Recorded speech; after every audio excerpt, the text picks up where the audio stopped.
Dino Island is generally seen as the weakest of the 4 adventure subthemes. While some of that lies in the set construction, some of that might be from the location of the theme and its subject matter.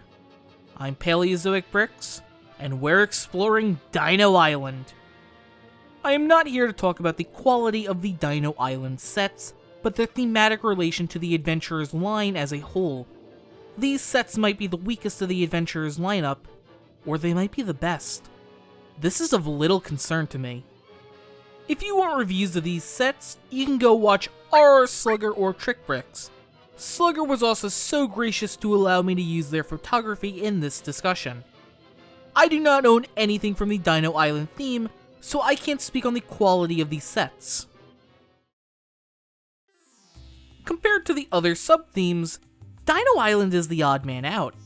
In the first adventure, Johnny and the gang go to Egypt to find the Regao Ruby, then to the Amazon to find the Sun Disk, and in the final daring adventure, it was a true globe-trotting epic to find Marco Polo's Golden Dragon. I believe that it's actually the perfect next step for the Adventurers line at the time it was conceived. But we need to first analyze Adventurers itself as a theme. Adventurers was LEGO's in-house version of Indiana Jones. I feel that should be fairly obvious to anyone. But I feel nobody really talks about the flip side, with Indiana Jones being based off of old adventure serials. Adventurers doesn't take Indiana Jones ideas wholesale. While the first subtheme is in the deserts of Egypt, just like Raiders of the Lost Ark, there are plenty of differences. Indy attempts to find one of the most important Abrahamic relics. Johnny goes after a seemingly made-up relic that is based on Egyptian culture. Indy goes up against Nazis trying to obtain occult power through ancient relics, while Johnny is racing to find the treasure before his rival gets to it. Indy usually has a rotating cast of characters, compared to Johnny who always adventures with Pip and Reed and Dr. Kilroy. While there are certain characters that rotate in and out like Harry Kane and Mike, there is always this trio. But the thing is, Adventurers as a theme might have been inspired by these same serials and other stories from the early 20th century in its earliest development. These prototypes are based on Tarzan and King Solomon's Mines. These are both adventure novels released in the Victorian era. King Solomon's Mines is considered to be the dawn of the Lost World genre as a whole. Put a note in that. Concurrently, designers pitched another idea that had been kicking around in various forms since the early 1980s. When Daniel August Krentz, Jens Nygaard Knudsen, and Niels Milan Penderson developed some prototype themes based on Tarzan and King Solomon's Mines. Earlier forays had been shut down when the Indiana Jones films began to be released. As with Asterix, it was thought that children might mistakenly believe the sets were based on the movies. By the mid-1990s, Indiana Jones was far enough in the rearview mirror that a LEGO theme based on archaeology and tomb raiding would not be considered derivative. So, for close to 20 years, LEGO wanted to do an archaeological adventure-style theme based on Victorian era to Great Depression fiction. This tracks for LEGO, seeing their first literary theme is Forestmen. By the time Adventurers were released, it seems they were more inspired by the Indiana Jones trilogy, but they still set out to do it their own way. Special parts including sarcophaguses, burial masks, and jewels, along with historically inspired hats, weapons, and accessories, all of which would help LEGO Adventurers endure for 4 distinct waves between 1998 and 2003, when it took its final bow just before the launch of the very franchise that had inspired it. A licensed Indiana Jones theme. It should be noted that the secret life of LEGO bricks is a bit contradictory. One minute it's saying Adventurers was delayed thanks to the existence of Indiana Jones, and then it calls Indy the inspiration of the theme. The section these excerpts are from is a bit confusing, being that it's intermingled with the section on Western, so I strongly recommend reading the book to grasp the full picture. Thanks to Blocks magazine, we know that Jens Knudsen and Niels Milan Pedersen read many of these types of stories about explorers and lost worlds, so it's safe to infer that they were the inspirations on Adventurers as a whole. Early discussions around the theme took place in the 1980s. The Indiana Jones movies were out, but we didn't have any IPs yet, Niels says. We hadn't tried that, and the company was not big enough at that point to actually get the license. The LEGO Group was cautious back then. Not only was the company not acquiring licenses, but the company was actively avoiding themes that could look as if they were copying existing material. There was concern that children might buy a set based on ancient Rome, thinking it was tied to the popular Asterix comic books and animated films, so such themes were avoided altogether. Given the era Niels had grown up in, his influence went back much farther than Raiders of the Lost Ark, to old films, serials, and pulp novels, the same stories that had inspired George Lucas and Steven Spielberg when they came up with their new film franchise. My boss, Jens Newkort Knudsen, was this amazing guy with the greatest imagination of any person I've ever met. As a kid, he was into the Tarzan books and all those stories with the explorers. As a kid, I too was very much into these explorers. Dino Island has always been the odd one out when it comes to the adventurous theme. Instead of going to a real place, it's a fictional location. Instead of treasure, it's about ancient beasts. So why do I believe it to be the perfect next step? Well, it's quite simple, really. Many of these stories had lost lands where dinosaurs still roam.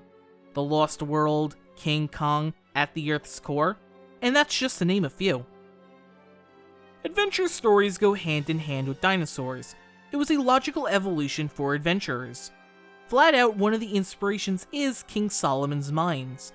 It is part of a genre called Lost World, and one of the most famous dinosaur stories is called The Lost World. At the Earth's Core was the first in the Pellucidar series of books written by Edgar Rice Burroughs, most famous for writing the Tarzan books. He even goes to Pellucidar in the fourth book, Tarzan at the Earth's Core. The inspiration for Dino Island was baked into the stories of the time period that Adventurers was based upon. The Victorian era to the Great Depression was the time for exploring the uncharted world. Being an archaeologist was the dream job back then. But here's the thing. The 1980 Adventurers concept was also extremely fantastical too. At least with not just taking inspiration from Lost World fiction, but ancient astronaut literature too.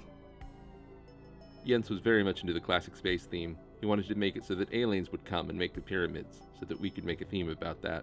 He was very much inspired by von Daniken. He's one of those guys who claims that the pyramids were built by aliens, and Jens thought that was a funny idea. But I've always been very much into history, so I said, I won't do that. That's as bad as making Vikings with horns. Luckily, it seems that Niels Milan Pedersen shut down that idea immediately. But how it's described in the Blocks article, it seems that the LEGO Group was also flirting around with the idea of an Egyptian theme in 1980. Whether it was based on a Lost World adventure or set during the height of the ancient Egyptians, there was a clear yearning to make themes on these concepts. While Dino Island is a fictional location, that does not mean there is no historic value in it. Dinosaurs are just as much a part of history as the pharaohs and Aztecs, just not human history. Just like in those old stories, Johnny and friends discover, or crash, on a landmass inhabited by long-thought extinct creatures. Except usually those stories are more about escaping a land of peril.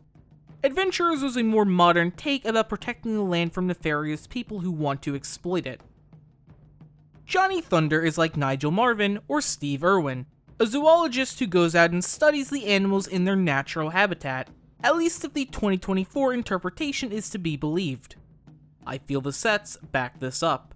The research compound is the only base of operations for Johnny and his friends, with the island hopper feeling like one of the few vehicles for the team. I'd argue when it comes to the T-Rex transport, Johnny is stealing it to save the dinosaurs from Sam Sinister. There is also the research glider, but I imagine that the capturing of prehistoric creatures is more of a catch and release than, well, catch and ship off to a faraway land. The Dino Island sub-theme came out at the tail end of the dinosaur craze of the 90s, technically missing it by a year, coming out in 2000. So the 90s were the decade of dinosaurs. I haven't been able to pinpoint the exact thing that caused the craze. It might have been the Land Before Time. The 80s were also obsessed with dinosaurs, but the 90s saw their peak in popularity. People try to act like Jurassic Park set this whole craze into motion, but by the time that came out, we already had stuff like Kyoryu Sentai G-Rangers in 1992, which would become Mighty Morphin Power Rangers a year later. and the original Super Mario movie that came out only a few days earlier. 1993 was the peak of the fad, but that doesn't mean it died out. 1999 would see this craze go out with a bang with Walking with Dinosaurs. But with how long it took LEGO to create a theme back then, the ideas might have been thought of during the mid-90s. So Dino Island coming out in 2000 may have been a coincidence. But looking at the earliest Adventurers concept art from 1996, when the theme was going to be called Explorers, and what do we find but concept art for Dino Island? Not even just that, but the earliest concept art of the 2001 dinosaur theme as a whole, seeing how the shaping is similar to how they would be built. Which brings up another point. Were the 2001 dinosaurs more of an expansion on the Dino Island sub-theme? Pushed back due to budgeting limitations? Seeing how the Adventurers dinos are smaller than the 2001 versions, it also might show off island dwarfism. Yet again, another way this theme could have been a teaching tool like Orient Expedition after it. I've always thought the Dino Island dinosaurs were way too small in comparison to a minifig. Flat out, the Triceratops is closer to the size of a cow. I feel island dwarfism is the best way to explain why we have two different sizes of dinosaurs. Besides them being adolescents, of course. The 2001 dinosaurs could be seen as mainland variations that went extinct, which seems likely with how the concept art shows Johnny and the others in what's presumably prehistoric times with cavemen. Everyone knows that man and dinosaurs never existed at the same time, unless you count birds. The concept is one that I would have loved for LEGO to have visited, but I fear the time has passed. Yes, I know the Duplo sets exist, but I'm talking more about the one-off themes LEGO used to do more of in the 2000s and early 2010s. Something I wish LEGO would go back to. Then there is another case of ancient astronaut theory in the concept art.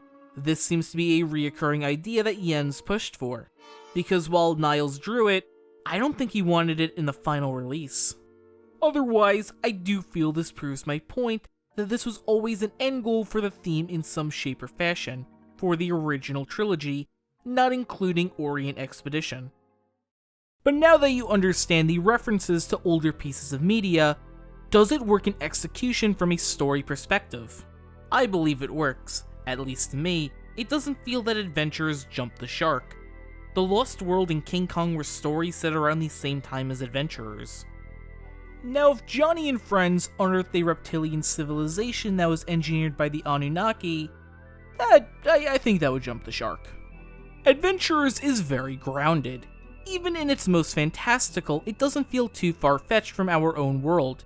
I find the point of Adventurers was to show off the world and other cultures possibly alien to your own. Dino Island may have sparked people to get interested in paleontology, just like Orient Expedition caused people to learn about Asia. Dinosaurs and other prehistoric beasts we may only know by their fossilized remains. It's extremely similar to how we learn about certain cultures like the Minoans. While the setting of Dino Island may be unrealistic, it also fits the genre of Lost World perfectly, while hopefully getting kids into the archaeological adjacent field of paleontology to learn about the natural world rather than the human-made one. While on the surface it may be the black sheep, if you clean it off, you may find out its wool is as white as snow, maybe even more so than the others. Before we go, I'd like to give a special thanks to Lorescape for helping me out in the research of this video. He provided his voice, along with Jesse over at Battle Peak. Links are in the description to both their channels. I strongly urge everyone to go check them out if you haven't. Finally, I just wanted to remind everyone in the instruction manuals, LEGO was still using art that would have been outdated in the 80s. Come on, LEGO. Walking with Dinosaurs came out a year before Dino Island did. The least you could do was find up-to-date artwork. I'm Paleozoic Bricks, and the adventure always continues.